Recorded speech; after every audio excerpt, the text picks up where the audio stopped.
ഓം ശ്രീരാമചന്ദ്രായ നമ. എല്ലാ സജ്ജനങ്ങൾക്കും വിനീതമായ നമസ്കാരം. ഇന്ന് ശ്രീ വാൽമീകി രാമായണം യുദ്ധകാണ്ഡത്തിലെ 45-ാമത്തെ സർഗമാണ് വ്യാഖ്യാനിക്കുന്നത്. നേരിട്ട് ചെന്ന് രാമലക്ഷ്മണന്മാരെയൊക്കെ എതിർക്കുവാനായിട്ട് രാവണപുത്രൻ അശക്തനായി കഴിഞ്ഞപ്പോൾ മായാപ്രയോഗത്തിന് മുതിർന്നു എന്ന് കഴിഞ്ഞ സർഗത്തിന്റെ അവസാനത്തിൽ നമ്മൾ കേട്ടു.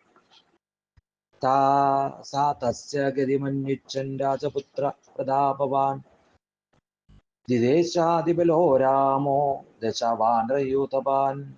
അതിബലവാനും പ്രതാപവാനും രാജപുത്രനുമായ രാമൻ അവന്റെ ഗതി അന്വേഷിച്ച് 10 വാനരമുഖ്യന്മാരെ അയച്ചു. സുഷേണപുത്രന്മാരായ 2 പേര്, വാനരാധിപനായിരിക്കുന്ന നീലൻ, ബാലിപുത്രനായ അങ്കദൻ, ബലവാനായ ശരഭൻ, ദിവിതൻ, ഹനുമാൻ, സാനുപ്രസ്ഥൻ, മഹാബലൻ, ഋഷഭസ്കന്ധനായ ഋഷഭൻ എന്നിവരെയാണ് ആ പരന്തവൻ പറഞ്ഞയച്ചത്. ആ വാനരന്മാരെല്ലാം സന്തോഷത്തോടെ വൻവൃക്ഷങ്ങൾ ഉയർത്തിപ്പിടിച്ച് 10 ദിക്കുകളിലും അന്വേഷിക്കാനായിട്ട് ആകാശത്തിലേക്ക് കുതിച്ചു. അസ്ത്രജ്ഞനായ രാവണാത്മജൻ വേഗമേറിയ അമ്പുകൾ കൊണ്ടും പരമാസ്ത്രം കൊണ്ടും വേഗവാന്മാരായ അവരുടെ വേഗത്തെ തടഞ്ഞു. തം ഭീമവേഗാഹരയോ നാരാജൈ ശതവിഗ്രഹ അന്ധകാരേ നദൃശുർ മേഘൈ സൂര്യമിവാവൃതം. അമ്പുകൾ കൊണ്ട് മെയ്മുറിഞ്ഞ അതിവേഗവാന്മാരായ വാനരന്മാര് മേഘങ്ങൾക്കിടയിൽ മറഞ്ഞ സൂര്യനെ എന്നതുപോലെ ഇരുട്ടില് അവനെ കണ്ടില്ല. രണജേതാവായ രാവണാത്മജൻ സർവജീവികളുടെയും ശരീരങ്ങൾ പിളർക്കുന്ന ശരങ്ങള് രാമലക്ഷ്മണന്മാരിൽ തന്നെ എയ്ത് തറച്ചു. വീരന്മാരായ ആ രാമലക്ഷ്മണന്മാര് ഇരുവരുടെയും ശരീരങ്ങള് ക്രുദ്ധനായ ഇന്ദ്രജിത്ത് ശരരൂപം പൂണ്ട നാഗങ്ങളെ കൊണ്ട് മൂടി. തയോ ക്ഷതജമാർഗേണ ശുശ്രാവാരുതിരം ബഹു. അവരുടെ മുറിവുകളിലൂടെ വളരെയധികം ചോര ഒഴുകി. പൂത്തപിലാശുകൾ പോലെ അവരിരുവരും ശോഭിച്ചു. കടക്കണ്ണുകൾ ചുവന്നവരും പൊട്ടിച്ചഞ്ചനക്കല്ല് പോലെയുള്ളവരുമായ രാവണി മറഞ്ഞു നിന്നുകൊണ്ട് ആ 2 സഹോദരന്മാരോടും പറഞ്ഞു: യുദ്ധമാനമനാലക്ഷ്യം ചക്രോഭിത്രദശേശ്വര. മറഞ്ഞു നിന്ന് പോരാടുന്ന എന്നെ കുംഭർഗോനായ ഇന്ദ്രന് പോലും കാണാനോ സമീപിക്കാനോ സാധിക്കുകയില്ല. പിന്നെയാണോ നിങ്ങള്? പ്രാപിത വിഷുജാലേന രാഘവോ കങ്കപത്രണ. കോപം മുഴുത്ത ഞാൻ കഴുകച്ചിറക് കെട്ടിയ അമ്പുകൾ കൊണ്ട് മൂടി രാഘവന്മാരായ നിങ്ങളെ ഇതാ കാലാലയത്തിലേക്ക് അയക്കുന്നു. ഏവമുക്തോദോ ധർമ്മജ്ഞോ ഭ്രാതരോ രാമലക്ഷ്മണോ നിർവിവേദ ശിതേർബാണൈ പ്രജകർഷണനാദ. അവൻ ഇങ്ങനെ പറഞ്ഞുകൊണ്ട് ധർമ്മജ്ഞരും ഭ്രാതാക്കളുമായ രാമലക്ഷ്മണന്മാരെ കൂരമ്പുകൾ കൊണ്ട് പിളർത്തി തിമിർത്തു അലറി. ഭിന്നാഞ്ജനം പോലെ ശ്യാമളനായ അവൻ വാർവില്ല് വലിച്ചു മുറുക്കി വൻപടയിൽ വീണ്ടും വീണ്ടും ഘോര ശരങ്ങൾ അയച്ചു. ആ വീരൻ രാമലക്ഷ്മണന്മാരുടെ മർമ്മങ്ങൾ തോറും കൂർത്ത ശരങ്ങൾ ആഴ്ത്തിക്കൊണ്ട് വീണ്ടും വീണ്ടും അലറി.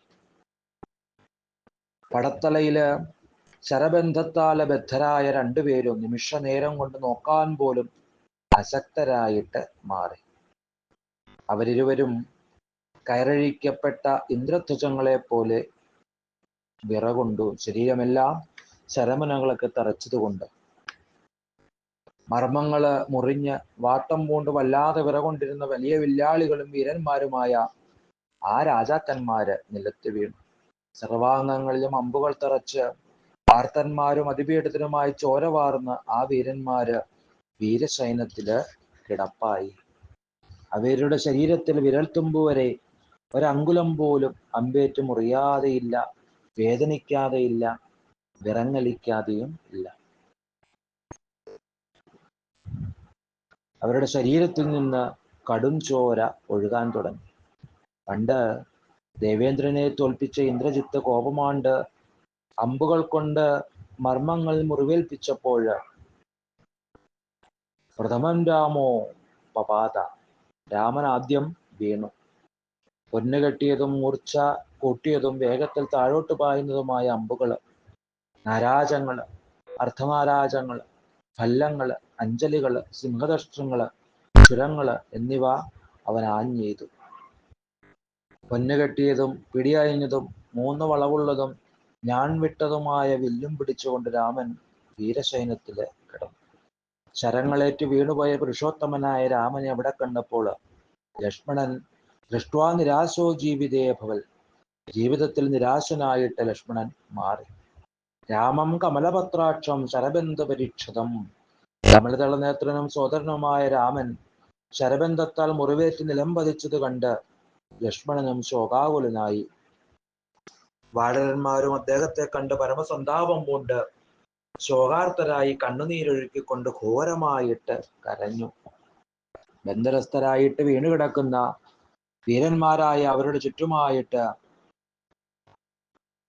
വാനരന്മാര് നിന്നു.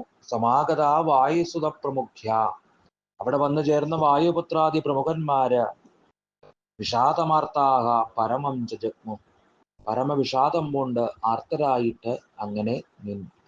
അപ്പോൾ ഇങ്ങനെ ഇന്ദ്രജിത്ത് രാമലക്ഷ്മണന്മാരുടെ നേർക്ക് താൽക്കാലികമായിട്ട് നേടുന്ന വിജയത്തെ പറ്റിയിട്ടാണ് ഈ സർഗത്തില് സൂചിപ്പിക്കുന്നത്.